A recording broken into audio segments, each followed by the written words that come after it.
Alright guys, happy Friday. We made it another week. So I've seen a couple of posts and threads on multiple Tundra groups and on Facebook, and a lot of guys go back and forth on if pinning the transmission cooler actually makes a difference and yields cooler temps in your transmission fluid. So I want to clear it up because you can call me a test mule. I know other people have done this before, but I installed a Hayden 679 transmission cooler in my 2020 Tundra back in December. I live in Michigan, and for reference, this winter was probably one of the coldest winters we've had. Rough, brutal.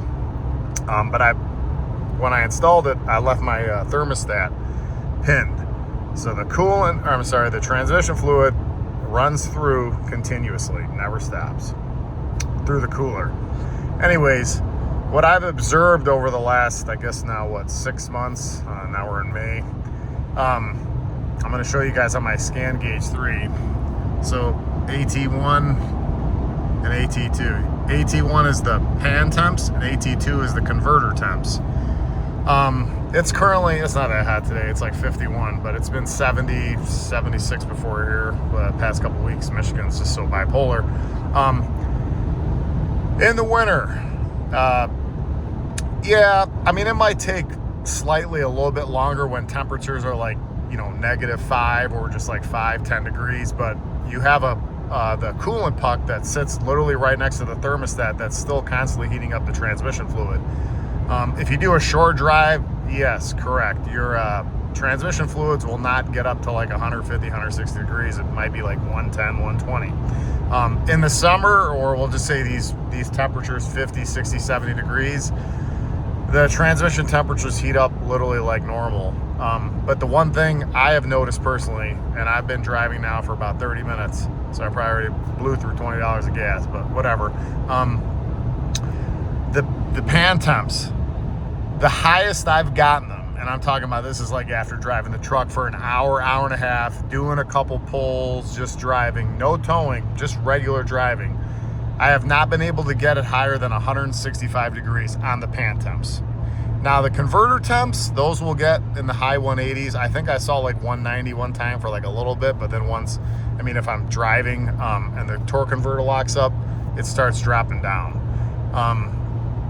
So yeah, for people that think that your temperatures are going to eventually get to what it is running the thermostat unpinned is, I'm just telling you anecdotally and what I've been testing for driving for an hour and a half, 2 hours, the pan temps stay 150, 160 degrees, and then there will be people that'll argue, oh, well, I don't think that's hot enough. Well, the converter temps get up to 180, 190 degrees, so that fluid still makes it through the entire system. I recently switched to Amsoil. I did one drain and refill. I switched to Amsoil SS. I was running Amsoil OE. I don't know how this is with regular transmission, Toyota's WS fluid. I don't believe that's a full synthetic fluid. But yeah, here. I'm doing 74, and these are my temps cruising. And they will stay like this all day as long as I drive on the freeway. Because, you got air moving through the transmission cooler. So yeah, I wanted to kind of clear this up. Another thing I recently did too, which I'll probably talk about in another video, I just put on some Power Stop Z20, I think they're the Z23 pads. Same pads I ran in my Corvette up front with the Bridgestone Element 3 rotors. I broke them in earlier today, and I did add a top spring. It's like the I think it's the anti-rattle, but it basically keeps the pads kind of tension apart so they don't really rest on the rotor all the time. I did add one of those, but that'll be for another video. But great braking. But yeah, I don't know, this video is like 4 minutes long. I'm just trying to kind of give you guys some more information, but look at that, 150, 152. I could drive on the freeway here for hours.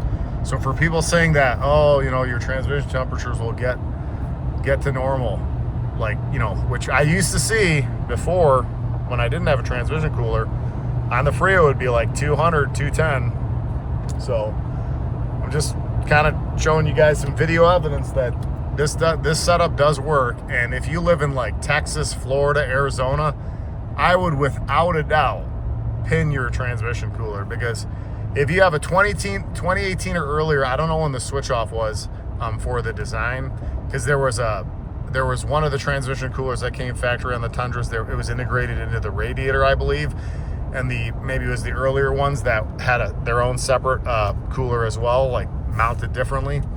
But yeah, either way, I think pinning the transmission cooler, in my opinion, is worth it if you live in a very hot state. I live in Michigan, so that's debatable. Like I said, I'm just testing this just to see how it is, but it's been great. I mean, literally, I have no issues. Transmission shifts super smooth. I'm going to be going to the dunes here.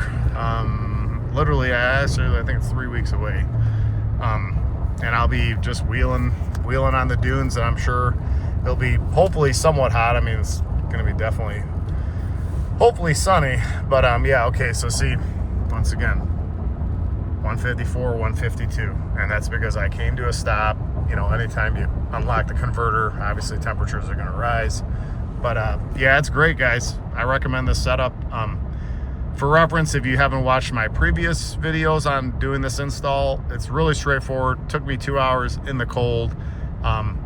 You could have this entire setup if you piece together the parts, and I think I list everything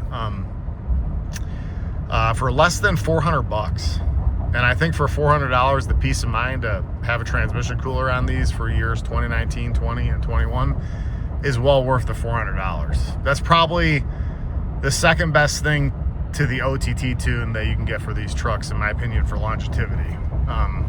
But yeah, hopefully you guys got some information, quality information from this video. Just trying to, you know, like I said, put out some more stuff, and I, you know, apparently prove some people on the forums wrong.